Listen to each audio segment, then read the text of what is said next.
Olá, tudo bem? Seja muito bem-vindo à última análise da Gazeta do Povo. Os Estados Unidos deslocaram navios de guerra para o Mar do Caribe, próximo à costa da Venezuela, elevando a tensão com o regime do ditador Nicolás Maduro. O aviso da Casa Branca é de que Washington poderá usar toda a força contra o ditador venezuelano, que considera um traficante foragido. Os americanos colocaram uma recompensa de 50 milhões de dólares por informações que possam levar à prisão do comandante venezuelano. Maduro, em contrapartida, mobilizou um exército de 4 milhões e meio de milicianos armados para ficar de prontidão nas ruas do país. E proibiu a venda e uso de drones, com medo de que os artefatos possam ser utilizados para eliminar integrantes do regime e a ele mesmo.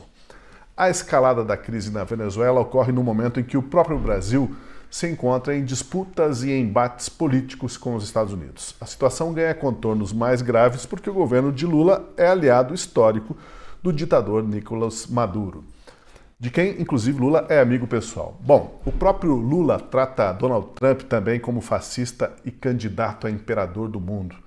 Nessa disputa entre Venezuela e Estados Unidos, de que lado o governo Lula vai ficar? Como um posicionamento pode melhorar ou piorar ainda mais as coisas nas relações brasileiras com os Estados Unidos? Para esse e outros temas, nós vamos agora começar o nosso última análise, que tem a presença aqui no estúdio do Guilherme Kilter. Tudo bem, Kilter? Como está? Tudo bem, Tosi. Boa noite a você, aos meus colegas aqui de bancada e a toda a nossa audiência. Olá, tudo bem, Marcília? Como é que você está? Bem-vindo. Fala, Tosi. Boa noite a você, Lucy, Kilter e a nossa audiência seleta.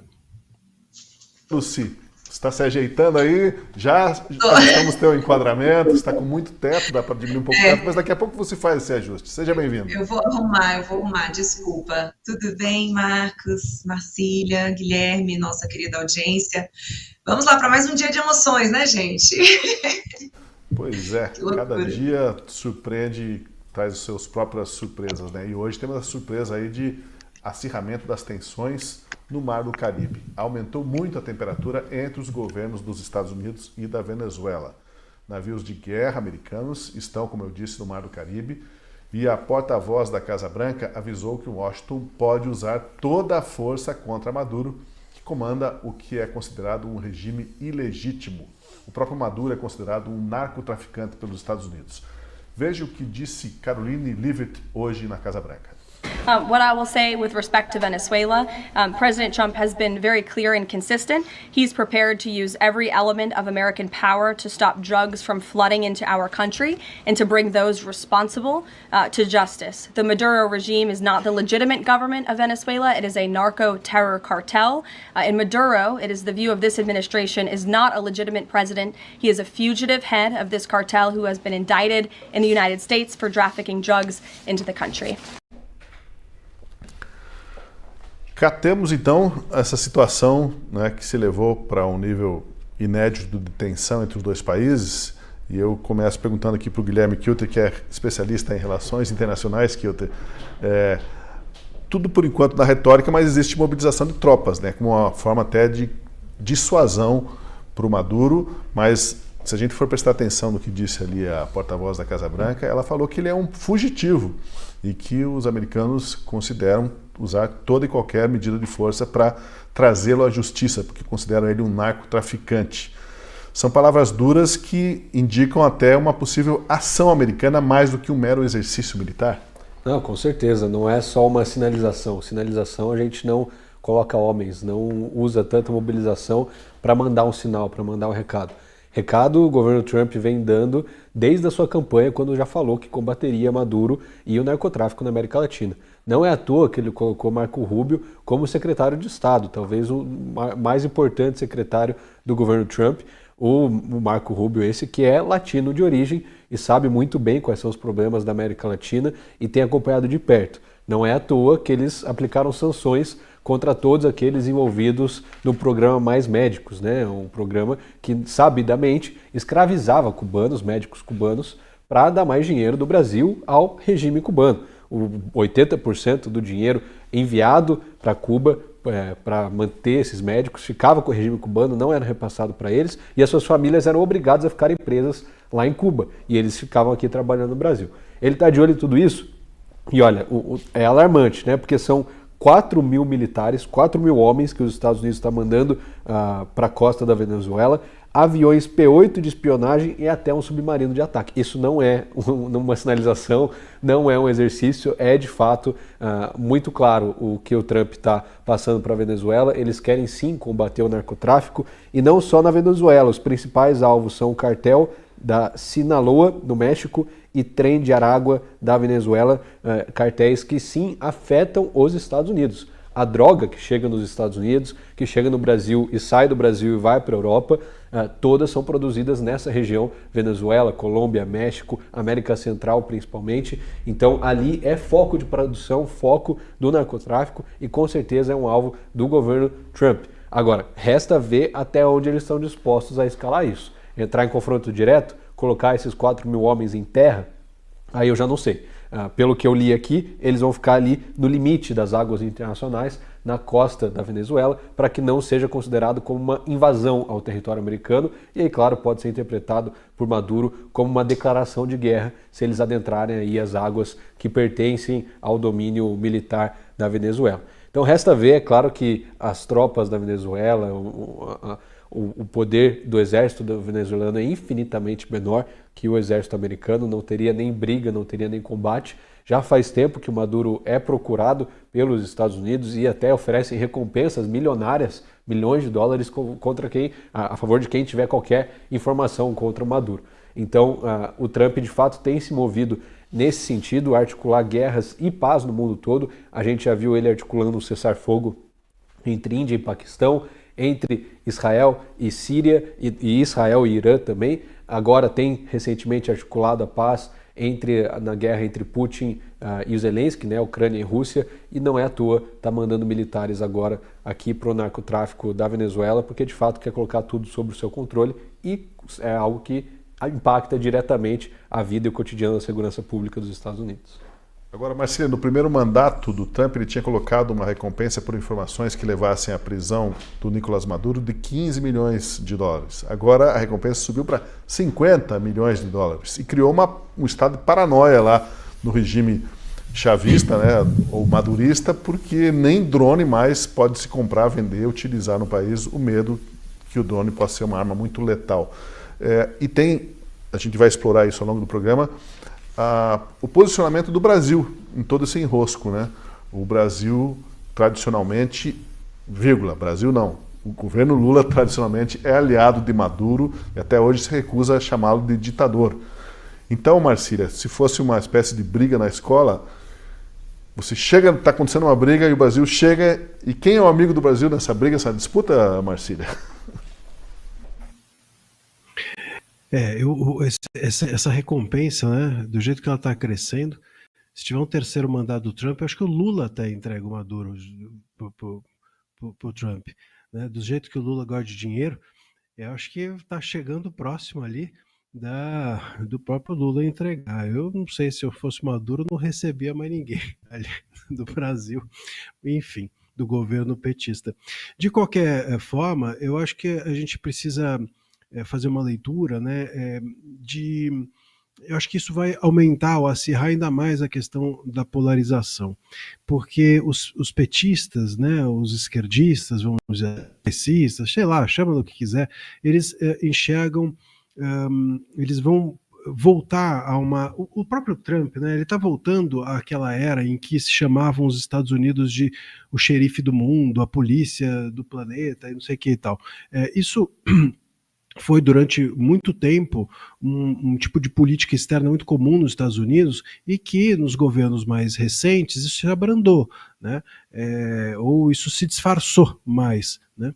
E isso é também muito avesso àquilo que acredita o Lula, os petistas e os esquerdistas, porque eles acham que isso é um problema da Venezuela, né? Então a Venezuela é um problema da Venezuela, Cuba é um problema de Cuba, tanto que eles não falam que é uma ditadura, eles não rejeitam nada, eles não reconhecem ilegalidade nas eleições, e por isso também que eles fazem essa balbúrdia aqui dentro, porque eles se sentem confortáveis. Aqui, nós aqui resolvemos nossos problemas, desde que eles estejam no poder, desde que eu esteja no poder, só eu que posso resolver o meu problema aqui interno. E é um pouco isso. Eu me lembro que estava num debate com aquele Rui Costa, que é presidente do PCO, né, se salvo engano, e eu fiz uma questão para ele sobre soberania, que eu achei que eu tinha pego ele na curva, e ele bancou a resposta quando eu disse o seguinte, falei assim, olha, você acha que na Segunda Guerra a Alemanha era um problema dos judeus e dos alemães, que ninguém devia intervir? E ele disse que sim. Então, assim, bom, é difícil, né, aceitar esse tipo de argumento, mas é assim que pensam, pelo menos, os esquerdistas, né, dessa maneira que o governo pensa, que as pessoas que estão dentro do governo, que os ideólogos do governo, que as pessoas que veem a política externa brasileira, que o Celso Amorim, esses caras pensam dessa forma. Né? Então, assim, o problema é deles. Então, se os Estados Unidos está fazendo algo, não importa se é para o benefício ou não de todos, não importa se estão se matando lá dentro, que o Maduro é um ditador, que as pessoas estão morrendo de fome, não interessa. É problema deles, a soberania deles que resolva. Então, nós vamos ter um acirramento aqui no Brasil de uma discussão moral com esse avanço dos Estados Unidos à Venezuela e que vai interferir sem dúvida nas nossas questões aqui também, porque nós estamos mais ou menos de um jeito um pouco mais ameno nessa discussão, né? Os Estados Unidos podem ou não podem intervir, isso é ou não avanço sobre a nossa soberania, e aí você vê a ideologia do STF, né? Quando o STF entende isso, o que os Estados Unidos estão fazendo como um ataque à soberania, ou o que o Eduardo está fazendo lá, eles enxergam a partir desse ponto de vista petista, esquerdista, lulista, que está inserido, queiram ou não, dentro do próprio STF e dentro desse consórcio estatal. Então, é interessante a gente observar essa tensão pré-bélica, né? Realmente algo pré-guerra. Eu não acredito que vá haver uma invasão formal, mas é ali, né? Fica na beirada, fica na borda. E isso já é suficiente para dar o recado. Vamos ver o que o próprio povo interno da Venezuela vai fazer ou não com Maduro, que seria o mais desejável, para que não precisasse ou não precise de nenhuma intervenção formal. Mas é também interessante a gente analisar como isso vai repercutir aqui dentro do Brasil, porque vai acirrar a discussão entre as pessoas que enxergam Maduro e o governo venezuelano como imoral e, portanto, passível de algum tipo de retaliação, né, dos Estados Unidos ou de quem quer que seja, quem é mais forte, quem tem mais possibilidade de fazer isso, e aqueles que são os nossos governantes que enxergam que não importa, mesmo que vocês tenham ali um completo maluco no poder, eles que se virem. Pois é, no discurso, Júlia Lucy, o governo Lula e o governo Maduro, eles têm muito mais similitudes, né, semelhanças do que o governo brasileiro com o governo Trump, até porque são regimes de esquerda. Mas se a gente olhar para a situação do Maduro, e só esse fato dele convocar 4,5 milhões de milicianos para pegarem armas, para ficarem vigiando as ruas do país, é um Estado armado e alarmado, né? Por isso que realmente a gente vê cada vez mais venezuelanos saindo daquela situação, mas infelizmente no discurso e na prática o nosso governo está mais semelhante ao governo de Maduro do que o governo dos Estados Unidos ou de outras democracias. Por diversas formas, né? Por diversas maneiras, a começar pela forma como o processo eleitoral se desenvolveu na Venezuela e como aconteceu aqui no Brasil. Lá, eles conseguiram, a oposição conseguiu ter acesso a mais de 70% das atas de votação, porque sai um extrato, né, dos votos de cada escola, e a oposição foi tão hábil, foi tão competente e liderada pela Corina, que eles conseguiram pegar mais de 70% das atas, e apenas com 70% eles já conseguiram provar que o Edmundo Gonzalez, o candidato Edmundo Gonzalez, venceu a eleição. Então, eles conseguem provar, porque existe ali não a impressão do voto exatamente, mas existe a impressão do extrato, e essa impressão foi compartilhada por pessoas da oposição. Então, o mundo inteiro sabe que Maduro deu um golpe para ser proclamado o presidente. E, claro, foi proclamado presidente a partir do seu Tribunal Superior Eleitoral. né, que fez vista grossa para as evidências, para as provas apresentadas e simplesmente proclamou Maduro como reeleito, né, mais uma vez. Só que agora, detalhe, quando eu falo mundo, eu retiro o Brasil, tá? Porque o Brasil, ele, como república, não se pronunciou dizendo que houve um golpe na Venezuela e também não disse, não reconheceu formalmente a vitória de Maduro. A República Brasileira ficou literalmente em cima do muro, de uma situação vergonhosa para nós, mas que não poderia ser diferente, porque Maduro é, sim, amigo do presidente Lula. Diferente, né, do que a campanha do presidente Bolsonaro, ele não podia falar isso. O TSE aqui do Brasil determinou a retirada da propaganda do então candidato à reeleição, Bolsonaro, numa propaganda que mostrava o relacionamento próximo de Lula com Maduro. Mas o TSE determinou que fosse retirado porque era uma fake news. Lula, com pouco tempo de eleito, recebeu o Maduro aqui em Brasília, né? Hoje o Maduro já não tem coragem de voltar para cá, pelo motivo que o nosso colega André falou, a recompensa está valendo muito a pena e o Lula não consegue garantir a segurança para ele, e é o mesmo temor que Putin tem de vir aqui ao Brasil, né? Por isso, Putin não participará, por exemplo, da COP30, que é mais um fiasco aí que vai ser protagonizado pelo governo petista, porque será absolutamente esvaziado de lideranças. Mas o que nós temos em comum da Venezuela? Nós temos um processo eleitoral que não é justo, a oposição foi extremamente perseguida, a candidata que a oposição queria era Maria Corina, mas ela, olha só, foi condenada por traição à pátria. E depois de ser considerada traidora da pátria, ela não pôde concorrer, teve que ser substituída por González, e González ganhou, mas não. A gente está com um probleminha no sinal da Júlia. Não estamos conseguindo entender. A gente vai aguardar, Júlia, só para ver se melhora o teu sinal. A gente já retoma a conversa com a Júlia. Deixa eu mostrar 2 prints aqui da Gazeta do Povo, 2 notícias que tem a ver com isso, né? Sob pressão dos Estados Unidos, o Maduro ordena a mobilização de 4,5 milhões de milicianos em toda a Venezuela, proibindo, inclusive, a venda e o uso de drones no país, temendo pelo risco da vida dele e dos seus auxiliadores. E uma outra tela também, a Casa Branca, como a gente mostrou, diz que vai usar todo o poder americano contra Maduro.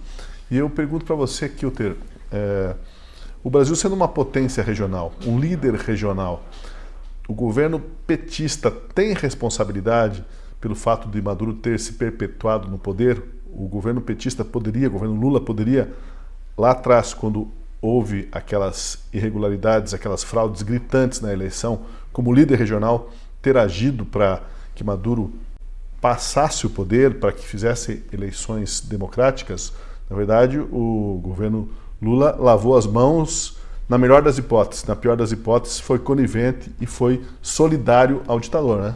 Com certeza, Tosi, não é segredo para ninguém que Lula e Maduro são grandes aliados, amigos de longa data e trocam figurinhas aí para se manter no poder, né? Ambos são membros aí do famoso, famigerado Foro de São Paulo, que tem justamente como objetivo fazer a manutenção desses presidentes de esquerda ou, em alguns casos, né, ditadores de esquerda em toda a América Latina, trocando não só conhecimento e informação, mas também dinheiro, como foi alguns casos, como o PT ter entregado de bandeja a refinaria da Petrobras lá para eles, né? Então, esses casos a gente vê que são comuns, tanto como o perdão da dívida do BNDES, perdão não, mas parou de cobrar simplesmente. Lula falou, vamos deixar para cá, somos amigos, vamos negociar, vamos ver isso aí, igual ele fez com o Corinthians, né? Ele é corintiano, fala com a Caixa aqui, a gente vai vendo essa dívida, vamos jogar para frente. Então, é a mesma coisa, é dinheiro do povo brasileiro, do pagador de imposto, que vai para uma ditadura, para um regime ditatorial, e é assim com Maduro. Já fazia tempo que ele não via o Brasil pessoalmente, mas o Lula fez questão de estender o tapete vermelho para ele, falar que existem sim eleições na Venezuela, que é um país democrático, e defender com unhas e dentes Isso aí. É claro que hoje a influência do Lula na América Latina é cada vez menor, principalmente porque tem muitos problemas internos aqui no Brasil, né? Era muito fácil ser líder da América Latina, do Mercosul, quando a gente estava vivendo um boom de commodities, o país estava super bem economicamente e dava dando para investir em tudo que é programa, investir em infraestrutura, em construção de refinaria, a rodo e dar de presente para os outros. Agora não é mais assim, né? Agora está faltando gasto para cortar, querem aumentar imposto, aumentar a taxa, aumentar a censura, é tudo que esse governo sabe fazer. E aí quando você não tem as rédeas do seu próprio país, quando você depende do STF para governar um país, você já não consegue influenciar tanto quanto influenciaria outros países. Geralmente é assim que funciona. Tanto é que o Lula tem conduzido de forma pífia, né? O Mercosul, a gente tem visto aí a Argentina já se pronunciando que pretende deixar o Mercosul, o Milei não está nada satisfeito, que é um dos principais parceiros aí, né? A realidade é que o Mercosul é uma grande parceria entre Brasil e Argentina historicamente, que se estendeu para outros países e agora o principal aliado do Brasil nesse grupo está se despedindo de um dos que são nossos principais aliados econômicos há muito tempo. Então, sinceramente, acho que sim, o Lula tem perdido influência. A gente teve a disputa territorial entre Venezuela e Guiana um tempo atrás, o Maduro falou que ia pegar as terras, que ia invadir e tudo mais. Vai lembrar que os Estados Unidos já investiram e depositaram milhões de dólares na Guiana, que a ExxonMobil já investiu milhões ali por conta do petróleo e, querendo ou não, o envio dessas tropas à fronteira ali da Venezuela, aos mares internacionais, também sinalizam uma defesa da soberania da Guiana, né, para que o Maduro recue nesse sentido. Tem enfrentado muitas críticas de todo o sistema internacional por conta dessas últimas eleições, essa tomada de poder cada vez mais abrupta que ele fez, e não é à toa. Maduro, de fato, transgride todos os limites do ético, razoável, moral e democrático já faz muito tempo. Já se revelou um grande ditador e não há democracia alguma na Venezuela, como diz o Lula, muito pelo contrário. O que a gente vê é uma ditadura avançando cada vez mais e agora isso vai ficar ainda mais evidente nesse conflito direto ou indireto com os Estados Unidos. Resta ver as cenas dos próximos capítulos. Acredito que nesse horário amanhã já vai ter chego lá os navios, os porta-aviões, 3 baita porta-aviões, vai ser legal, dá para ver assim da praia, vai para ver lá os porta-aviões americanos do tamanho que é cada um. Vai ser interessante de ver como o Maduro vai reagir. Já está meio desesperado, chamando todo mundo aí para a rua. É claro que ele não tem poderio militar na prática nenhum, porque também está ficando sem dinheiro. Então vai ser interessante de ver como isso acontece. Mas Lula é um grande inimigo do Brasil e da América Latina como um todo. Agora chama atenção uma análise que foi feita até num jornal essa semana de que o Lula está se aproximando, tenta se aproximar de presidentes de direita aqui na América do Sul por temer esse cerco de Trump na região, principalmente cerco contra governantes esquerdistas, Maduro sendo um deles, né? O Lula estaria tentando talvez invocar o que seria um patriotismo sul-americano. Vamos cerrar fileira juntos porque temos o grande inimigo, né? O Satã, o imperialista que quer nos subjugar a todos. Lula está fazendo esse movimento para não ficar isolado, Marcília. Estaria fazendo esse movimento para não ficar isolado aqui e deixar que volte a se fortalecer um círculo de países aqui mais alinhados à direita, que elejam governantes que não se comportam pela cartilha esquerdista ou marxista. Você vê que alguma chance de o Lula retomar essa liderança com o restinho de mandato que ele tem, ele ainda conseguir puxar um grupo de sul-americanos com esse discurso patriótico da nossa região aqui, como se pudesse haver um patriotismo, uma espécie de patriotismo sul-americano?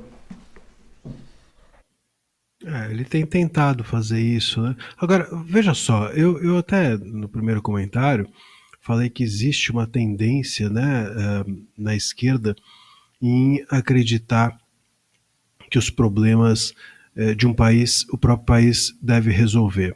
Agora, no momento, a gente precisa reconhecer isso, no momento em que a esquerda passa a acreditar que isso significa que os problemas de um país como a Venezuela não existem, ou que aquele governo é democrático, ou que aquele país é um país amigo.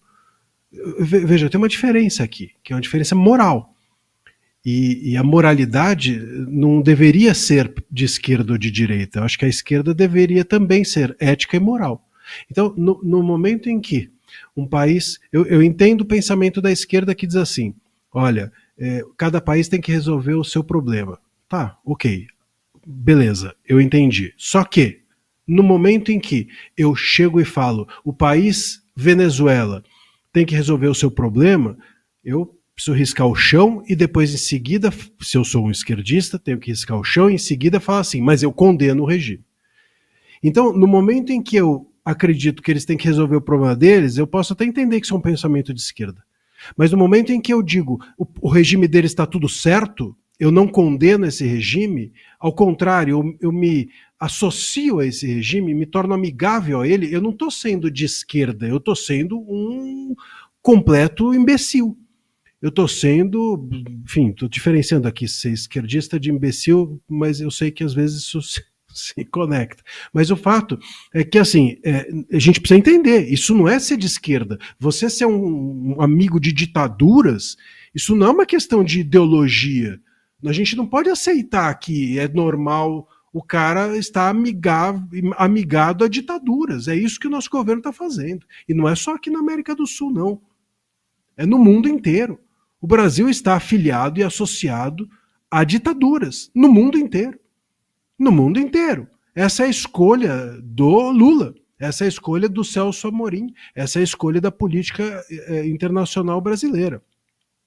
Então, assim, vamos aqui, os patriotas e não sei o quê, tem um nacionalismo de esquerda na América Latina, mas veja só, uma coisa é você ser a favor do nacionalismo, outra completamente diferente é você não reconhecer que aquilo é uma ditadura, se associar e achar que o cara é teu amigo. Então o cara é meu amigo, o Irã é meu amigo, o Putin é meu amigo, a China é meu amigo. Pô, ele só tem amigo que não é democracia. O Lula e o nosso governo, eles só se aproximam de regimes que são ditatoriais. É nesse lugar que a gente não pode simplesmente falar, mas isso é de esquerda. Isso não é de esquerda, isso é imoral. E embora tenha gente de esquerda que é imoral, não posso conceber que ser de esquerda é imoral por princípio. Então, assim, a gente não tem um governo só de esquerda querendo aqui fazer uma aliança com uma ditadura. A gente tem um governo imoral. É de esquerda e, para além de ser de esquerda, é imoral. Está se associando a ditaduras aqui e fora do Brasil. E não em nome do nacionalismo, porque não existe nacionalismo em ditadura. Uma ditadura pensa só no próprio líder. Apenas a vontade, o desejo do líder é que vale. Não existe nacionalismo na Venezuela. Na Venezuela, o nacionalismo é apenas uma desculpa para manter as massas engajadas. A vontade do Maduro é que está por trás de tudo, assim como no Irã. A vontade do líder é que está por trás, assim como na Rússia e na China. Então, é mais grave ainda. Não é só uma questão ideológica, é uma questão de falta de moralidade do nosso governo tentar fazer essas alianças aqui, e está fazendo, e também fora da América Latina. Nesse ponto, Júlia, realmente não dá para refutar o ditado popular que declara que diz-me com quem tu andas, eu te digo quem tu és. Né? O Marcílio apontou bem isso. Né? Com quem você anda, a quem você apoia. Não tem como o governo Lula negar isso, e agora é um momento de verdade, quando a Venezuela está sob pressão. Talvez o que a gente pode torcer é para o Lula ficar quieto, mas não sei se ele vai se aguentar em ficar quieto nessa disputa, ainda mais tendo a oportunidade, né, de apelar para esse nacionalismo fajuto, talvez criando essa versão sul-americana de nacionalismo contra o Trump. Você acredita que o Lula vai se comportar como um diplomata e afastar-se um pouco dessa confusão, ou ele não vai se segurar, Júlia?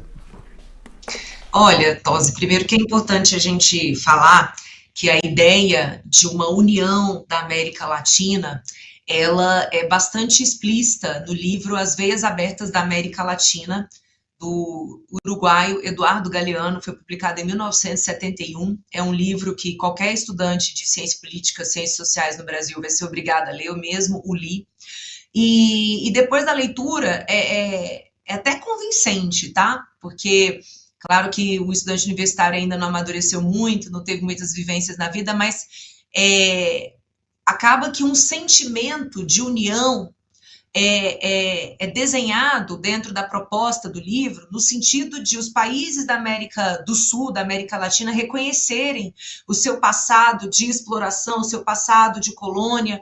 Então, portanto, eles têm mesmo que se unirem e se unirem para lutar contra o imperialismo, sobretudo o imperialismo norte-americano. Agora, veja, esse livro é de 1971 e a gente observa que até hoje a principal ideia dele, as principais ideias dele continuam sendo propagadas por lideranças como Lula, como Maduro, como Evo Morales, como Mujica, que faleceu. Todos esses nomes são expoentes dessa teoria de que a América Latina precisa se unir. Ok. Sinceramente, o que o Lula vai fazer, a tendência é que ele só faça muita besteira, porque ele já deixou claríssimo que ele não está preocupado com o Brasil, que ele não está nem um pouco preocupado se a gente está perdendo o mercado para os nossos produtos, ele não está preocupado se ele tirou 30 bilhões de reais que poderiam ser destinados para políticas públicas de base. Eu estou falando de infraestrutura, não estou nem falando de educação, eu estou falando de mais base ainda, eu estou falando de esgoto. Tá? Dinheiro que poderia ser destinado para a ampliação da rede de esgoto, para a reforma das nossas rodovias, que hoje matam muitos e muitas pessoas em diversos acidentes, encarecem o nosso custo logístico. Não, o Lula prefere, por causa do ego dele, por causa da falta de postura de um líder, porque o líder que não está disposto a se sacrificar pela sua causa, pelo seu povo, não é líder. Então, o Lula, ele deixa evidente que ele está preocupado com ele e não está nem um pouco preocupado com o Brasil. Se ele vai colocar as Forças Armadas brasileiras ao lado da Venezuela, assim, eu confesso que eu preciso de mais elementos, sabe? Eu preciso sondar pessoas das Forças Armadas, porque por um lado, é uma oportunidade do Exército Brasileiro, da Aeronáutica, da Marinha Brasileira, terem uma razão de existir. E, nesse caso, seria exatamente para apoiar esse aliado histórico do presidente Lula. Se Lula não coloca as Forças Armadas à disposição da Venezuela, ele próprio está indo contra aquilo que ele diz pregar, que é exatamente a proteção desses países em relação a uma ameaça que vem acontecer por parte dos Estados Unidos, numa espécie de, como se fosse a OTAN, mas a OTAN aqui para a América do Sul. Então, se invadiu um, então os outros também precisam se proteger. Eu não sei se vai ser esse o raciocínio do Lula. Eu só sei que é absolutamente indefensável uma pessoa que levanta a bandeira comunista querer bancar de nacionalista. Porque se tem um princípio que o comunismo busca deteriorar, é exatamente o de nacionalidades.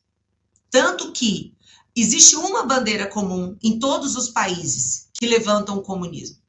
É a mesma bandeira, a bandeira vermelha com foice e martelo. Então, a esquerda brasileira liderada por Lula, ela lança cartas que sejam convenientes ao momento. Se for conveniente dizer que se defende criança, eles vão falar que defende criança. Se for conveniente dizer que tem que ter soberania nacional, eles vão dizer que tem que ter soberania nacional. Se for conveniente dizer que é necessário ter intervenção da USAID, eles vão pegar dinheiro da USAID. Porque para a esquerda não importa a coerência, não importa ter linearidade no pensamento, muito menos respeito com a história. O que importa é ganhar. Mesmo que para isso o povo morra, o povo seja sacrificado e a gente empobreça, porque é isso que está acontecendo já no nosso país. O processo de venezuelização no Brasil está posto já. Já perdemos PIB per capita, já não temos liberdade de expressão. Há alguns meses, uma moça foi condenada a 10 anos de prisão, gente, na Venezuela, porque criticou o governo venezuelano. Não é isso que a gente está vendo no Brasil? Pessoas sendo colocadas na prisão de uma forma arbitrária porque estavam se manifestando? Então, o roteiro é sempre o mesmo. Ipsis literis, é uma sequência. Vai aumentando à medida que o regime se estabelece, o nível de crueldade e o descaramento ele se torna mais evidente. Né? Mas é isso que está acontecendo hoje no Brasil. Se Lula vai colocar as nossas tropas à disposição de Maduro, realmente eu não tenho condições de responder isso agora, tá? Mas eu realmente espero que ele não faça isso.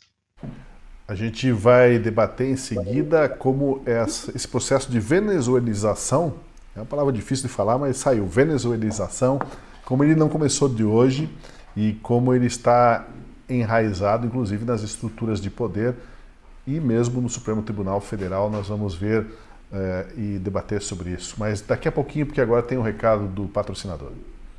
Olá, você que está ligadinho na audiência da Gazeta do Povo. Eu quero falar com você que sofre com dores articulares, dor no quadril, desgaste da cartilagem. Você já não dorme mais à noite, acorda com dor e vai dormir no outro dia com dor. Tudo isso por quê? Porque as dores estão te consumindo e está se tornando crônico. Então presta atenção. Tem como você mudar essa história e ter qualidade de vida. Está aqui na tela para você o Artrolumis, um produto 100% natural que não tem contraindicação e vai repor para você ácido hialurônico, colágeno tipo 2, que são duas substâncias que o corpo para de produzir. Quando para de produzir, as dores aparecem. O Artrolumis vai te dar qualidade de vida, vai lubrificar as suas articulações e vai tirar as inflamações do seu corpo. Então, ligue agora, 0800 100 0122, 0800 100 0122 e adquira agora. E eu falo para você, muitas pessoas no Brasil inteiro já estão adquirindo e estão tendo a vida mudada, tem qualidade de vida. Estão praticando exercícios, voltando a fazer as suas caminhadas e também está podendo viver com a família tranquilamente sem se queixar das dores. Então você que está nos acompanhando, ligue 0800 100 0122 e presta atenção porque a promoção é imperdível. Para você que está ligadinho agora, de presente para você, vai a nossa pistola massageadora, vai 2 pomadas para que você possa cuidar do seu corpo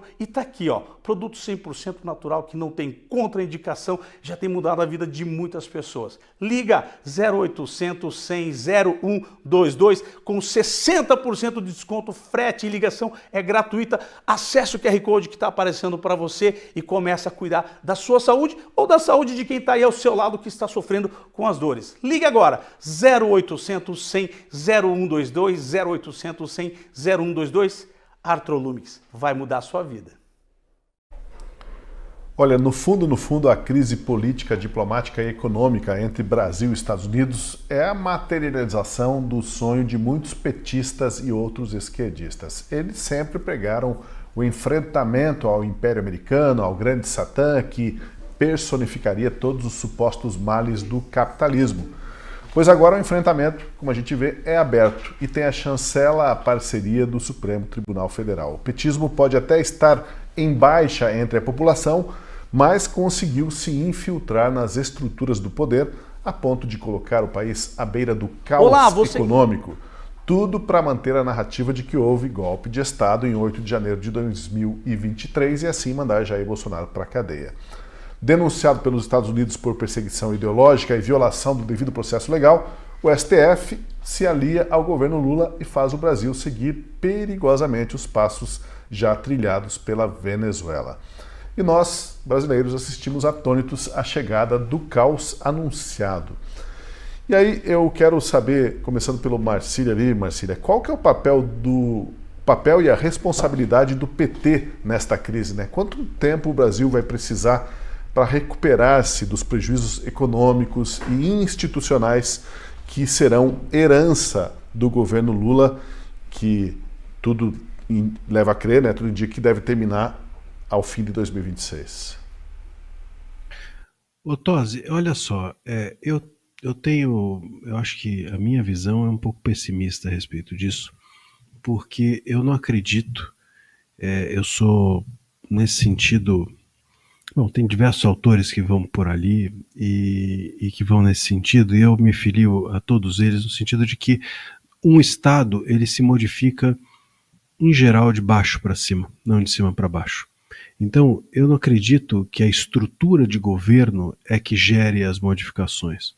Eu acredito que a estrutura de governo ela é resultado da cultura que nós temos no país. Então, por que eu estou dizendo isso? Porque eu quero dar uma aulinha? Não.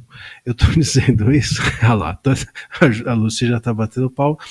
Muito obrigado, agradeço. Mas o fato é o seguinte... e inclusive eu acredito que o direito também seja assim, né? Por isso que é importante a cultura, por isso que eu falo que a cultura da primeira emenda é muito mais importante do que a primeira emenda. Nós temos aqui no Brasil uma Constituição que defende até mais as liberdades do que a primeira emenda, se for ver. No entanto, lá a cultura segura muito mais do que a nossa cultura aqui. Então, esse me parece ser o grande ponto. E por que eu estou dizendo isso? Porque nós temos governos de esquerda que saem, mas ficam na cultura. Então, sai o governo Lula, mas ficam os professores universitários, ficam aquelas ONGs falando groselha o dia inteiro e vendo muita preocupação na liberdade de expressão do Sudão e nenhuma preocupação na liberdade de expressão brasileira. Ficam aquelas ONGs muito preocupadas com a Amazônia, quando tirar floral de árvore na Amazônia, mas não se preocupam nada quando o governo Lula faz a COP30 e desmata o Pará inteiro. Então, assim, é nesse lugar, né? Então, a esquerda, ela tem ela sai do governo, mas ela se mantém na cultura. Ela fica nas ONGs, fica nas universidades, fica na imprensa, fica em todos os demais lugares, e é por isso que o governo de direita, quando surge, tem uma imensa dificuldade. Aliás, foi essa uma das grandiosíssimas, se não a maior dificuldade do governo Bolsonaro. E por isso, inclusive, a estrutura depois até tentou, se não conseguiu, sufocar o governo. Porque tinha uma cultura embaixo, bombardeando de baixo para cima tudo que ele tentava fazer. Assim como tem uma cultura de baixo para cima, batendo palma hoje para todas as loucuras que o STF e que o governo fazem. Né? Quando não tem mais jeito, eles largam. Aí eles mudam o editorial, sabe? Pensa aí quem que está fazendo isso agora. Então, é nesse lugar que a gente precisa entender, e essa cultura às vezes é espontânea e às vezes é paga. Né? É paga com dinheiro público. E a esquerda faz isso tranquilamente. A direita tem muita vergonha de usar o dinheiro público também. Também tem isso. A esquerda adora distribuir. A direita não. A direita quer todo mundo ser voluntário. Todo mundo é voluntário. Aí chega um limite, tem uma hora que não dá mais, tem uma hora que você não consegue expandir-se dessa maneira. Então, esse é o meu ponto. E isso, para mim, é essencial, porque quando você diz assim, quanto tempo a gente vai demorar para recuperar? Bom, o governo de esquerda sai, mas a cultura de esquerda continua. Então, não vai haver recuperação. Porque no próximo governo de direita que subir, vai ter essa mesma dificuldade que embaixo a cultura é de esquerda. E aí eles vão dar um jeito de fazer o governo de esquerda voltar e botar a culpa na direita. E assim, a gente está sendo governado pela esquerda há dezenas de anos, independente deles estarem ou não no governo. Então o que a gente precisa também pensar em mudar não é apenas o governo, é a cultura do país, que existe aqui introjetada, enraizada de esquerda, se a gente pretende dar uma solução concreta a essa sua questão, Tosi, que é quando que a gente vai mudar essa situação toda. Lembrando, né, Júlia, que a cultura esquerdista, como disse o Marcílio, ela é muito também baseada, tem como lastro os sindicatos, esse movimento sindicalista, até falava assim, república sindicalista, e a gente viu até que ponto os sindicatos se infiltraram e passaram a sugar os recursos do Estado com esse escândalo do INSS, né? E isso atravessou inclusive o governo Bolsonaro, uma parte disso, mas se intensificou na República Sindicalista do PT. Esses sindicatos não perdem a força assim tão rapidamente na transição de um governo para outro, né? Eles estão muito arraigados, inclusive na nossa cultura, e eles também fazem parte de uma herança maldita, já usar um termo que a esquerda gosta de utilizar. Porque o porquê da cultura dos sindicatos? Porque parte da ideia marxista de que o patrão explora o empregado, que vende a sua força de trabalho, e o patrão o faz porque ele é detentor dos meios de produção. Então, a lógica da cabeça do esquerdista ainda é a lógica marxista, que foi criada por Karl Marx ainda no século XIX, em que o mundo era basicamente industrial e rural. Essa teoria, que nunca foi aplicada de uma forma bem sucedida no mundo inteiro, onde se tentou fazer isso, né? Expropriar os meios de produção da mão do capitalista e entregar para a população, nunca foi visto uma melhora da qualidade de vida dos trabalhadores. Muito pelo contrário, os trabalhadores se tornam cada vez mais reféns do governo central, que é quem vai decidir sobre todos os aspectos da vida, né? É claro que nós temos uma série de transições, né? Até chegar no comunismo, você vai aumentando, a partir de certas regras, novas leis, imposições, você vai aumentando o grau de intervenção do Estado, do domínio do Estado. Então, é uma caminhada. E uma forma de você iniciar esse processo é exatamente retirando o dinheiro da mão das pessoas e concentrando esse dinheiro nas mãos do Estado ou dos grupos que orbitam em torno do Estado, que são, por exemplo, os sindicatos. Os sindicatos, eles são grupos de pessoas que geralmente não trabalham nada, vivem por conta de fazer apenas esse trabalho representativo, um trabalho lobista, mas colocar a mão na massa mesmo, que é aquilo que os representados, né, fazem diariamente, os representantes desconhecem na maioria das vezes. Lula é um exemplo. Ele trabalhou muito pouco, mas logo se tornou dirigente de sindicato, se tornou presidente de sindicato, gostou dessa vida e foi crescendo, crescendo, crescendo, de relevância, de importância, inclusive muitas vezes entregando, sabe, pessoas que estavam ali inocentemente fazendo greves, fazendo paralisações. Lula chegava, negociava, entregava, acabava com a greve e saía ainda como um defensor daquelas pessoas, dos trabalhadores que são oprimidos pelo capitalista malvadão. Então, ainda é essa a lógica que rege a cabeça do Lula. E aí, gente, várias pessoas discordam do que eu falo. Tem gente que fala assim, não, o Lula, ele sabe que ele está falando besteira. Eu realmente acredito que o Lula acredita que o melhor modelo é esse, é centralizado nas mãos do Estado. Não é na mão do indivíduo. Se a gente observar, todas as atitudes do governo vão exatamente neste sentido. Porque para eles o Estado é tudo, nada fora do Estado, tudo para o Estado, tudo pelo Estado. O indivíduo, ele está submetido à vontade do Estado. E aí, quem pensa dessa maneira, obviamente, vai ter atitudes neste sentido, né? É triste quando a gente vê pessoas que se dizem liberais agindo nesse sentido, de querer restringir a liberdade dos indivíduos em prol da coletividade. O problema é exatamente isso, é a imposição do pensamento das coletividades, que precisou ser revisitado, principalmente nos Estados Unidos, pela New Left americana, quando eles perceberam que a ideologia marxista não tinha mais fôlego para avançar nos Estados Unidos. É óbvio que o ambiente cultural americano é totalmente diferente do nosso, é muito menos suscetível ao avanço de uma ideologia comunista. Como muito bem o André Marcílio colocou, tudo depende da base da sociedade para que uma ideia prospere ou não. Então, nos Estados Unidos, prosperar uma ideia de que você vai pagar mais imposto para que o Estado decida por você é difícil de emplacar. Porque o americano, ele tem a ideia de fazer dinheiro, de ser livre, de ser autônomo. Isso está no sangue deles. Eles nascem, eles já são assim. Né? Então, como que a New Left fez nos Estados Unidos para conseguir se redesenhar? Trouxe a ideia do progressismo, que é exatamente o que o André falou. O progressismo é a ideia de que você, por meio de leis, por meio da atuação do Estado, você pode provocar mudanças na base da sociedade. E esse progressismo traz uma série de regras do politicamente correto, como a política woke, que começa a separar as pessoas.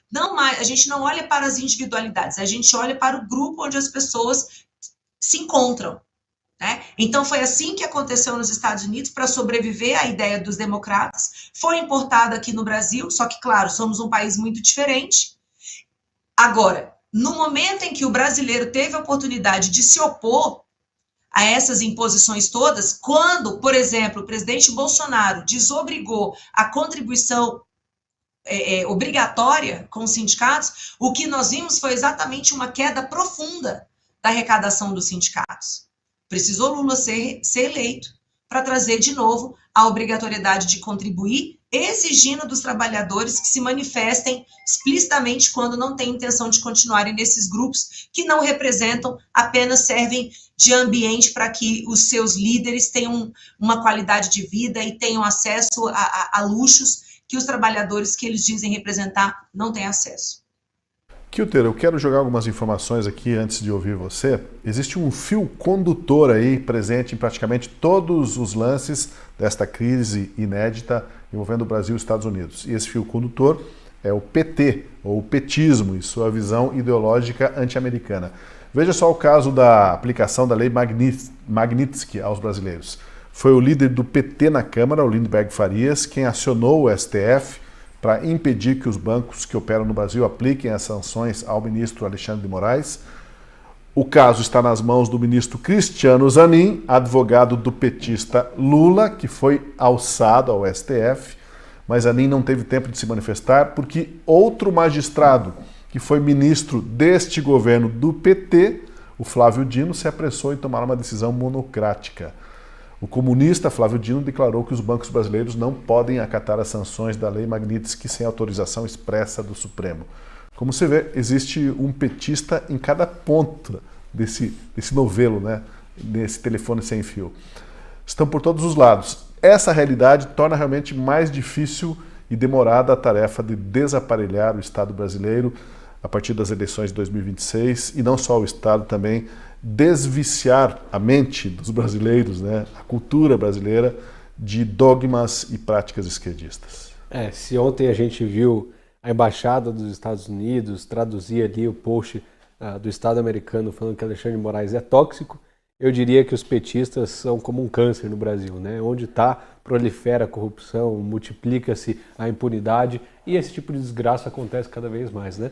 É só o Lula voltar para o governo que a gente tem um escândalo de 9 bilhões do INSS descaradamente acontecendo debaixo do seu próprio nariz, mas de forma impressionante ele nunca sabe de nada, né? Foi assim na Lava Jato também. Reformaram o sítio dele, o triplex e tal, de graça na faixa, mas ele não sabia de nada. Eu não tenho nada a ver com isso. É sempre assim. O PT está na raiz da desgraça desse país. O PT deveria ser extinto. Não deveria existir o Partido dos Trabalhadores no Brasil. Já devido ao mensalão, devido ao petrolão, devido à Lava Jato, quantos escândalos, agora no INSS, quantos escândalos de corrupção precisam vir à tona para o povo brasileiro entender que o PT não está interessado no Brasil, está interessado no poder e no dinheiro do povo brasileiro. É só isso. É por isso que o PT é incapaz de cortar gasto, de cortar ministério, de cortar cargo. Eles precisam ser uma sanguessuga do dinheiro brasileiro e do povo brasileiro. É assim que eles sobrevivem. Eles não têm proposta, não têm projeto, só se usa dos cargos, só se usa do poder para continuar no poder. É a ideia de Gramsci. Nós precisamos nos manter no poder, tomar o poder, ocupando os espaços. E o que ele vai lá e faz? Cria cada vez mais espaço. Por isso que o Bolsonaro cortou o número de ministérios, o Lula foi lá e aumentou o número de ministérios, aumentou o gasto, aumentou o cargo, para eles conseguirem entrar e ficarem nesses espaços. Pessoas completamente incompetentes, sem capacidade alguma de estar onde está. O Lula não tem capacidade de ser presidente do Brasil, ele não tem capacidade de passar no Enem. Quem dirá ser presidente do Brasil? Ele é um analfabeto funcional. Ele falou que tem preguiça, que ele não sabe ler. Quem dirá conduzir o país? O PT é o responsável por toda essa desgraça, por indicar um comunista ao STF, por indicar um advogado pessoal ao STF, por indicar um advogado do Partido dos Trabalhadores ao STF, e aí o resultado está aí. É isso que a gente está vendo. A venezuelização do Brasil e também o estrago das relações diplomáticas com os Estados Unidos. E vai se aproximar cada vez mais da ditadura chinesa. Esse é o destino do Brasil. Chinelizar, como é que fala? Aí eu já não sei. Mas venezuelizar já é uma realidade. A gente já está vivendo isso, é o nosso vizinho, mas a China está cada vez mais próxima, né? Haja vista que eles estão trazendo um especialista chinês para falar sobre as redes sociais no Brasil, como regular as redes sociais, e a parceria do STF aqui no Brasil com o Supremo Tribunal Chinês. De fato, o Lula se inspira muito em ditadores e corruptos, né? São suas maiores inspirações. O Marcílio ia falar ali qual que é o neologismo, Marcílio? Chinificar, chinesizar, Chinelização. Chinelização. É tornar um chinelo. Chinelização. Ainda bem que a gente não está se aproximando do Butão, Uzbequistão, porque ficaria muito difícil esses nomes, né? É bom a gente se aproximar de um pessoal com um nome mais tranquilo, porque Fica difícil pra gente aqui comentar assim, né? Nosso professor de letras. A Venezuela já é um problema falar em venezuelização, né? E se fosse o Butão, como é que seria? Butanização. Tem que falar bem para não soar outra coisa, né? Difícil é falar Magnitsky, o resto a gente aprende. Pois olha, É verdade, essa história, depois da Magnitsky tudo passa. essa história de ir até as últimas consequências para enfrentar os Estados Unidos, né, é um discurso típico de caudilhos, como no caso da Venezuela, o Nicolás Maduro. O advogado do Donald Trump, o Martin de Luca, fez um alerta ao Brasil quanto a esse tipo de discurso.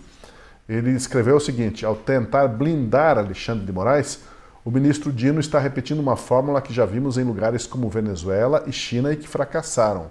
Medidas que prometiam defender a soberania acabaram sufocando a economia e isolando o país. E aí eu pergunto, nós temos o risco de venezuelização no discurso, na retórica, ele já acontece, já não é mais um risco, né? Nós já, de certa forma, nos venezuelizamos.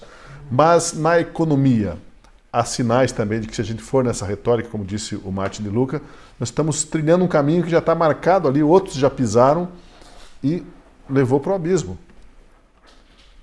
Júlia. Tá liberado aqui? Ah, sim. Na realidade, gente, a gente já empobreceu muito. O PIB per capita no Brasil já caiu demais. Nós já estamos mais pobres. Às vezes, a gente imagina assim, o próprio presidente Bolsonaro já falou, né? Tem pessoas que esperam que haja a publicação de um decreto instaurando certas coisas, como, por exemplo, fica instaurada a ditadura no Brasil, para que as pessoas acreditem que já estamos vivendo, para que elas possam acreditar que estamos vivendo determinado fenômeno. E por que a gente já está no caminho de virar uma Venezuela? Porque todos os elementos da Venezuela já estão presentes aqui no Brasil. Vamos lá, perseguição à oposição, temos. Prisão, tortura de opositores, morte de opositores, temos. Cerceamento do debate, inclusive com retirada de redes sociais do território, temos. Temos o confisco da riqueza das pessoas por meio do aumento de impostos, temos. Temos falta de transparência sobre a gestão das contas públicas, temos. Temos alto índice de corrupção, temos. Temos líderes absolutamente ricos enquanto a população, no geral, é pobre? Temos. Somos associados a governos ditatoriais? Inclusive financiamos esses governos, na maioria das vezes? Sim, temos e muito. Acabamos de perdoar uma dívida que a Venezuela já tinha com o Brasil. Simplesmente o Lula achou normal perdoar. Dinheiro do povo brasileiro que foi para lá. A gente financia? Sim, nós financiamos. Então, tivemos um processo eleitoral justo? Não, não tivemos. Então, na realidade, a gente já é uma Venezuela. A grande questão é que muita gente ainda não sente por vários motivos. Primeiro, porque a gente tem hoje essa ideia das redes sociais, do algoritmo da rede social, direcionar o conteúdo, o mesmo conteúdo, para aquelas pessoas que já demonstraram preferência por aquele tipo de publicação. Então, por exemplo, o que eu falo no meu Instagram dificilmente vai chegar para uma pessoa de esquerda. Por mais interessante que seja o meu conteúdo. O conteúdo do André é incrível, por exemplo, né? Mas será que o conteúdo do André está chegando numa pessoa de centro, centro-esquerda, extrema esquerda? Eu realmente duvido que isso aconteça. Não chega. A fonte, os conteúdos, as ideias, elas estão cada vez mais circunscritas às bolhas que as pessoas se identificam. Então, fica difícil de muitas pessoas caírem na realidade do que está acontecendo, porque muitas ainda se informam pela imprensa consorciada. Ah, detalhe, temos imprensa que se submete ao governo, que só existe, inclusive, só é bancada pelo governo? Sim, nós temos. Temos o judiciário parceiro do Poder Executivo? Sim, nós temos. Nós temos exatamente a mesma coisa. Somos um narco-estado? Somos um narco-estado. Tanto somos que Lula se recusa a classificar as organizações criminosas como PCC, Comando Vermelho, como organizações terroristas. Lula não aceita esse rótulo. Por que Lula não aceita esse rótulo? Porque se a gente pegar a lei do terrorismo no Brasil, a gente consegue encaixar, sim, as atitudes que, por exemplo, o Comando Vermelho fazem, as atitudes que eles praticam. Já perdemos a autonomia em partes do território para gangues, para milícias? Sim, já perdemos. Existe um Estado paralelo atuando em vários estados no Brasil, em várias cidades, inclusive já tendo dominado? Sim, temos. Então, sinceramente, qual é a diferença? Tem que ser muito cego, tem que ser muito inocente, ou então tem que querer estar muito anestesiado para não sofrer, para não perceber tudo isso. E temos um líder, temos um presidente patético? Temos. Porque se tem duas figuras patéticas hoje no mundo, se chama Luiz Inácio Lula da Silva e Nicolás Maduro. Pelo amor de Deus. Parece que eles estão num stand-up. Eles não têm noção do ridículo. A bolha, eles são tão protegidos da realidade que eles já saíram da caixinha. Não sei se vocês viram diversos pronunciamentos do Maduro convocando as pessoas, as milícias, para se confrontarem com os Estados Unidos. Que cena patética! Assim como foi muito patético o Lula oferecendo jabuticaba para o Trump. Dois palhaços à frente de países que estão ficando cada vez mais pobres, cada vez mais isolados, que estão perdendo investidores, porque não tem segurança jurídica nenhuma. Na realidade, Marcos, a pergunta é: qual é a nossa diferença para a Venezuela? Eu acho que essa é a pergunta mais adequada. A gente fala português, eu acho. Nem no futebol, né? No futebol ainda tinha uma diferença. Agora a gente tá igual também até nisso. Estamos igualmente péssimos. Aliás, talvez eles até estejam melhor que a gente.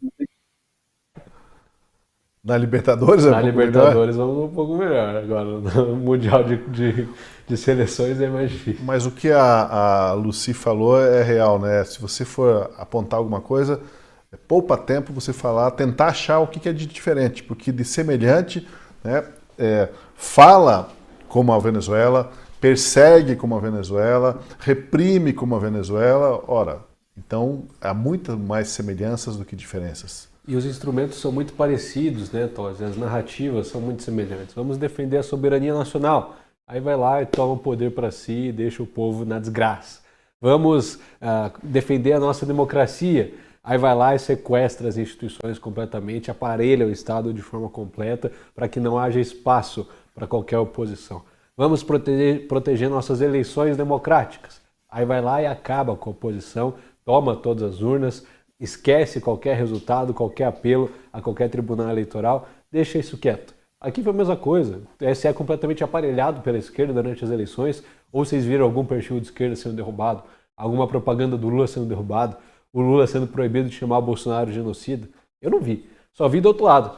Só vi o Bolsonaro sendo impedido de ligar o Lula ao Maduro, ao Hugo Chávez, a qualquer outro ditador da história da América Latina, da América Central. Só vi páginas da direita sendo derrubadas, só vi outdoors sendo multados no Brasil inteiro da direita. Mas a esquerda continuava lá. Claro, eles dominaram, eles aparelharam tudo completamente. É assim que a esquerda age na América Latina, tomando o poder para si e usando para o seu próprio benefício. Não é mais para o povo, é para eles se perpetuarem no poder. Continuam colocando seus companheiros, seus aliados, seus amigos, aí o Lula sai e coloca a Dilma, aí ela sai e todo mundo fala que foi golpe, ou seja, só é democrático quando são eles no poder. Só funciona bem quando é o PT que está lá. Só tem que aumentar gasto, aumentar cargo quando é para a esquerda. O resto não vale, não vale nem a gente gastar um minuto falando. Mas se não tem uma Eu questão... posso acrescentar Oi, pois não. que o Guilherme colocou? Mais 2 pontos a gente pode colocar também, como similaridade entre os dois processos, né? Os traidores da pátria sempre se tornam inelegíveis nesse país. Já repararam isso? A Maria Corina foi exatamente condenada por traição à pátria. Alguém está vendo isso acontecer no Brasil? Vocês têm alguma dúvida que o deputado Eduardo Bolsonaro vai ser cassado? Ele vai ser cassado. Se a gente pegar, tá? tiver paciência de assistir ao que a imprensa consorciada fala e ela passa recado, tá nítido, a decisão já foi tomada. Ele vai ser cassado. Porque assim, dessa maneira, ele se torna inelegível. E assim, 1 a 1, você vai tirando do jogo. Foi isso que aconteceu na Venezuela. Ah, outra coisa. Devido ao processo legal existe nesses 2 países, respeito ao juiz natural do processo, ampla defesa. Gente, nós já somos uma Venezuela. Nós já somos uma Venezuela. Eu acho que aqui no Brasil, talvez as pessoas ainda não tenham acordado exatamente porque somos um continente. A Venezuela é bem menor do que a gente. Então, até a comunicação se torna mais fácil. Existe mais homogeneidade de pensamento num país menor. Nosso país é um continente, as pessoas são muito diferentes, de origens diferentes, né? Basta a gente ver, saiu de um estado para o outro, mudou radicalmente, né? Então, a gente já é uma Venezuela. A nossa única sorte é que, até piorar no nível que a Venezuela se encontra hoje, que é de ultra pobreza, a gente teve a sorte de ter Trump sendo eleito. Essa foi a nossa sorte, sabe? E aí, voltando rapidamente ao que o Marcília falou, a esquerda diz que deveríamos resolver por nós mesmos. Claro, eu adoraria que isso fosse possível. Mas qual é a capacidade que uma população desarmada tem de se opor à opressão de um Estado tirano? Por isso que a Constituição americana, na sua 2ª emenda, coloca: todo cidadão americano terá direito de portar armas. Não é apenas para a autodefesa ou a defesa da sua propriedade, mas é porque lá atrás eles já pensaram na formação da democracia da República Americana. E se o Estado quiser tomar o poder para si, qual é a chance que a sociedade civil tem de se opor? Só sendo armada. Na Venezuela, os coitados têm armas para lutar? Não. Aqui nós temos? Não.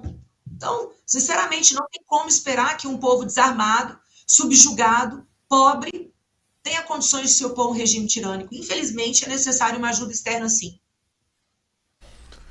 Marcília, eu quero colocar para você, você deve ter lido hoje que o STF tem uma carta na manga nesse embate com os Estados Unidos, né? Você ouviu a respeito, Marcília? Deixa eu contextualizar, então. Não, faz o seguinte, a gente já fala da carta na manga, antes você comenta o que a gente está falando, depois vamos revelar o que é a carta na manga, e é espantoso que eles sequer tenham cogitado esse tipo de jogada. Né? Quer que eu explique? Não, eu pensei que você ia comentar alguma coisa do que a gente estava falando anteriormente, antes de entrar nisso. Você quer que eu já jogue a carta na manga? Vamos abrir o baralho, então? Então vamos lá. Saiu hoje no noticiário, né, que os ministros do Supremo têm essa carta na manga em caso de aumento das tensões com o governo Trump. E qual que seria a carta? Acredite se quiser, mas eles discutem a possibilidade de bloquear ativos ou contas de empresas americanas com interesse no Brasil. Seria algo como bloquear as contas do McDonald's ou da IBM, em retaliação às políticas do Donald Trump. O que dizer, Marcília, de essa hipótese sequer ter passado pela cabeça dos ministros? Olha o nível de paranoia a que eles estão chegando. Olha, essa é uma hipótese. Eu vou dizer juridicamente o que significa isso que eles estão propondo. Isso é roubo. Se chama roubo.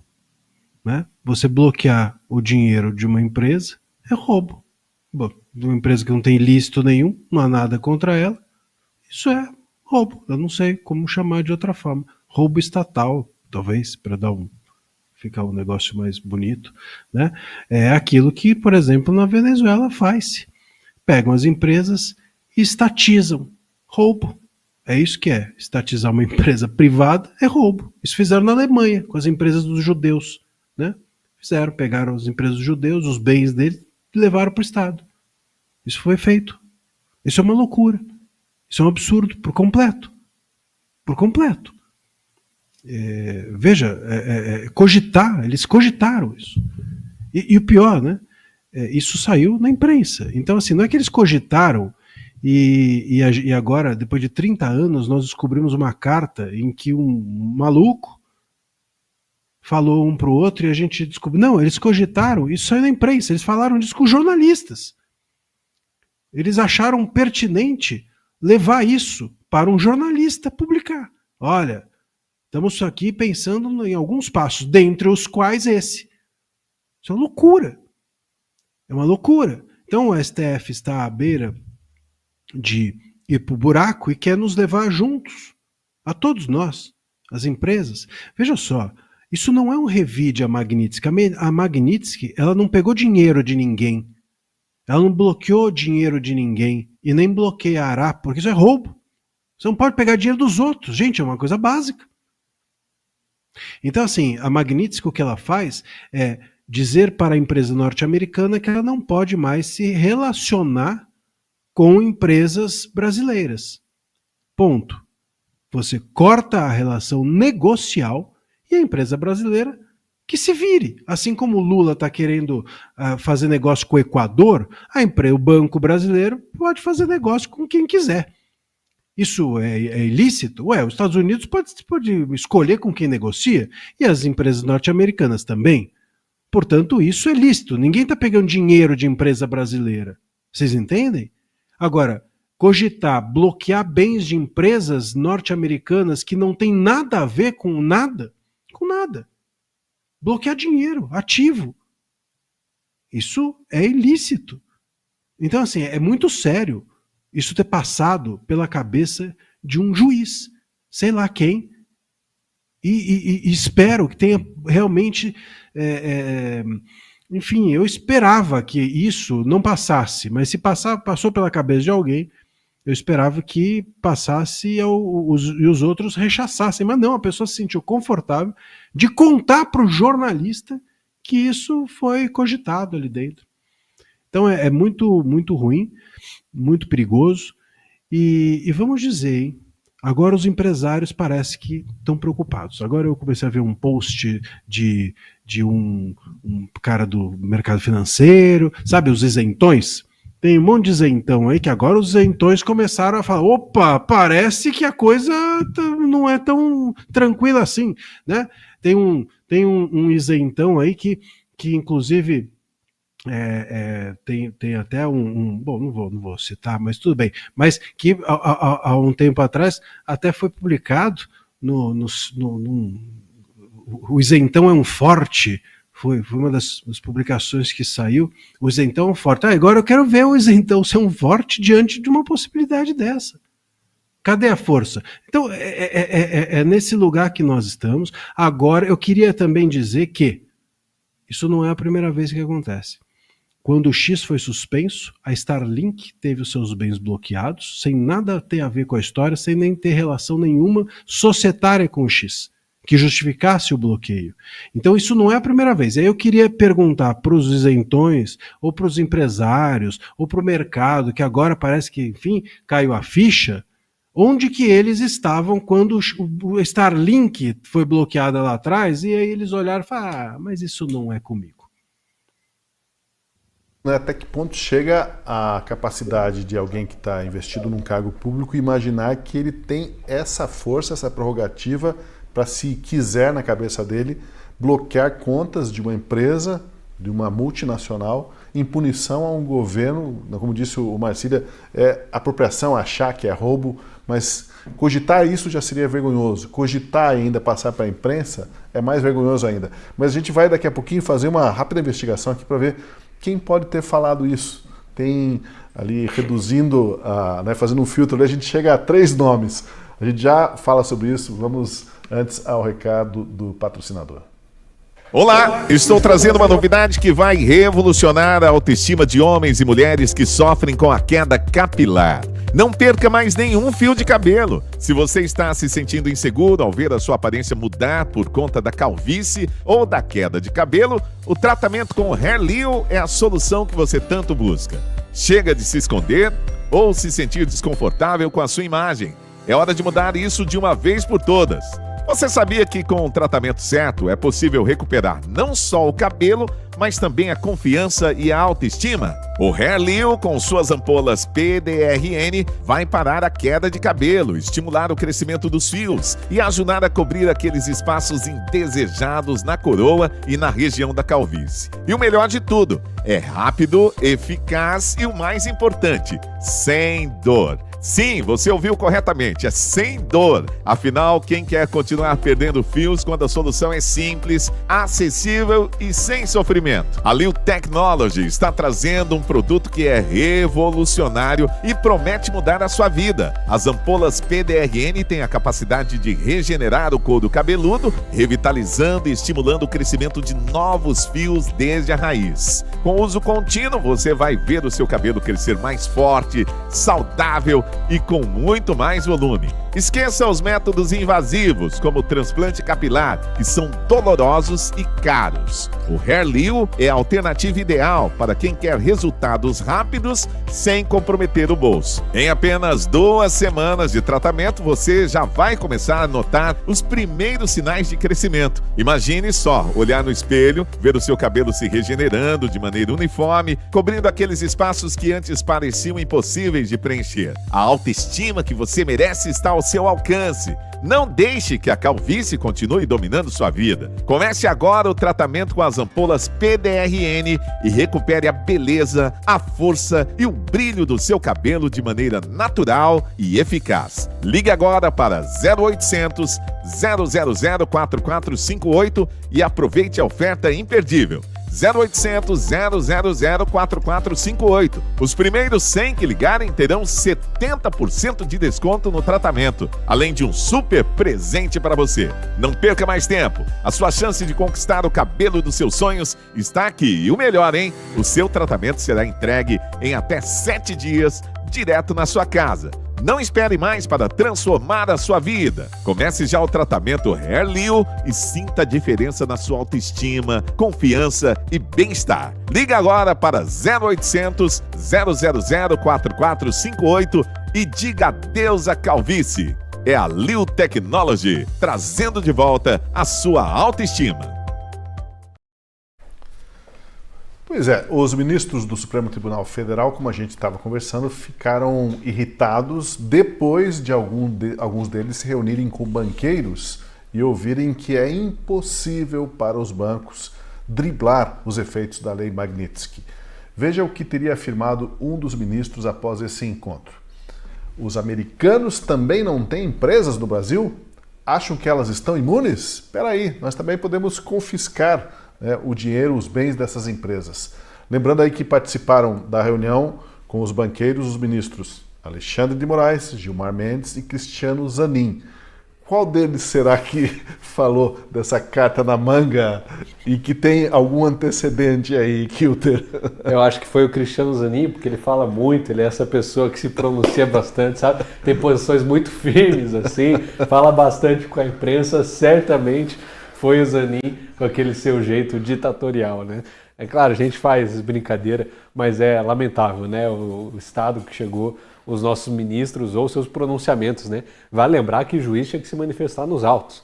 Faz reunião com o banco, faz reunião com o governo Lula, solta nota para a imprensa. É uma maravilha, é assim, 1000 maravilhas. Também ficamos sabendo aí pela coluna da Mônica Bergamo também, que tem uma fonte maravilhosa, né? Que imagino que não seja o Nunes Marques, imagino que não seja o André Mendonça, muito menos a Carmen Lúcia, mas que publicou lá que os ministros aí foram aconselhados a abrir contas em cooperativas, porque os bancos falaram, olha, se a gente mantiver a conta de vocês, vai ficar ruim pra gente. Os Estados Unidos vão poder sancionar e a sanção não é muito boa, né? Os bancos aí ligados no sistema americano, a gente precisa dos dólares e tal. Que tal vocês abrirem conta na cooperativa? Fica tudo certo, até pessoas ligadas ao governo Lula, a área econômica do governo Lula, teriam recomendado isso aos ministros. Adivinha o que eles fizeram? De forma nenhuma, nunca vamos ceder a essa ditadura dos Estados Unidos, essa violação da nossa soberania. Nós temos uma democracia pujante. E uma democracia pujante, o ministro deve usar um banco estatal normalmente, porque é o Banco do Brasil que faz o pagamento do salário dos ministros. Então eles recusaram de forma clara e honesta essa sugestão, tanto dos bancos quanto do de membros aí do governo Lula para tirar a sua conta do banco e abrir em cooperativas, porque teoricamente essas cooperativas menores não estariam ligadas ao sistema internacional e poderiam fazer as operações financeiras deles aqui no Brasil sem qualquer medo de retaliações do governo americano, mas eles falaram que não. Como nós estamos aqui numa democracia vibrante, não deveria ter problema algum um ministro usar um banco. E isso está tudo certo e só tem relação à minha conta. Parece que eles esquecem que tudo que eles fazem tem impacto em todo o Brasil. Os bancos não é um serviço que está sendo prestado a eles, mas presta serviço a milhões de brasileiros e também eles têm que prezar pelo Brasil. Mas não, eles esquecem disso, né? Esquecem que as suas ações não reverberam só na sua família, na sua conta bancária, ou só no dedo do meio que você mostra para os torcedores do Corinthians.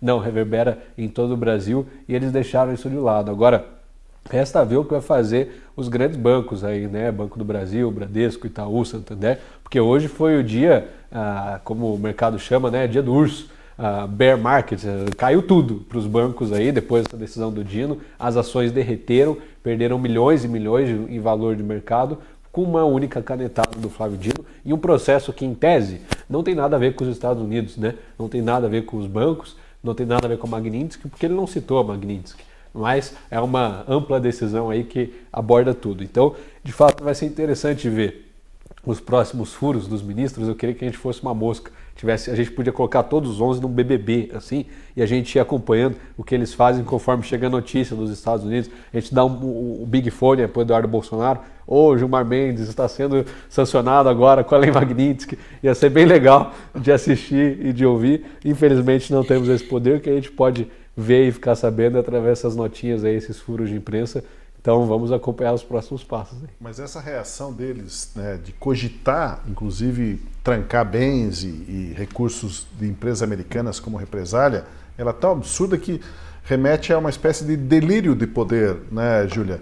A pessoa está tão contagiada, achando que pode tanto, que eu não ficaria surpreso se algum desses ministros não ligasse lá para a American Express ou para o Mastercard, dissesse assim: vocês estão de brincadeira, sabe com quem vocês estão falando?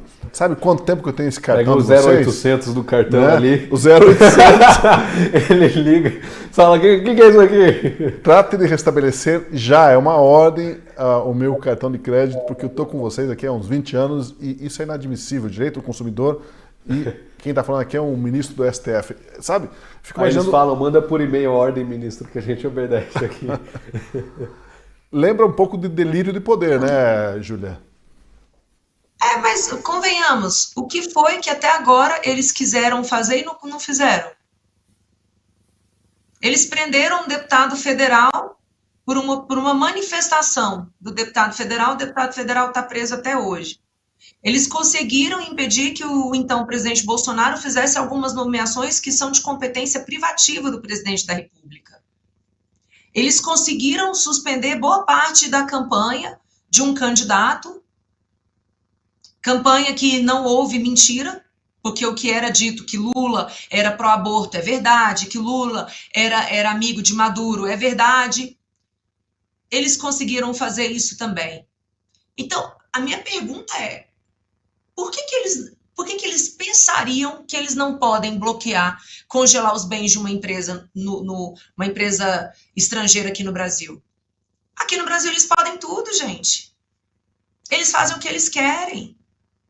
E aí, quando a gente para pensar que essa situação só chegou nesse ponto que chegou, porque os gloriosos senadores brasileiros não pautaram e ainda não impeachmentaram, principalmente o ministro Alexandre de Moraes, que é aquela pessoa, é hoje o principal violador da nossa Constituição, aí a gente entende por que eles se colocam nesse papel. Para eles vale tudo, porque o papel aceita tudo. Só que o que eles estão determinando está sendo colocado em prática. E detalhe, gente, olha que situação terrível que eles criaram.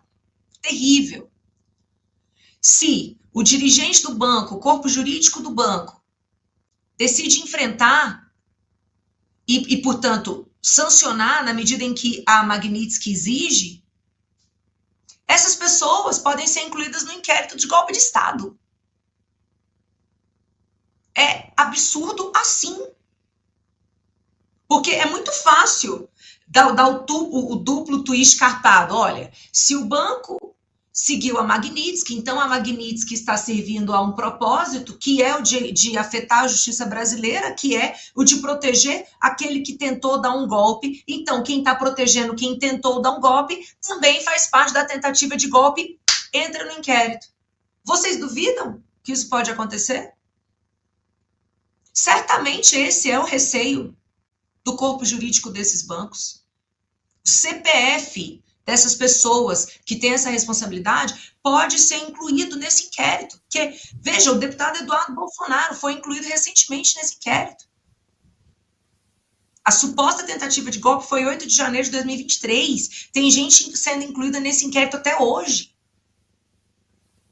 Agora, eu reforço, essa situação serve para mostrar uma coisa, que a gente não pode confiar no Estado, que a gente não pode confiar nas instituições.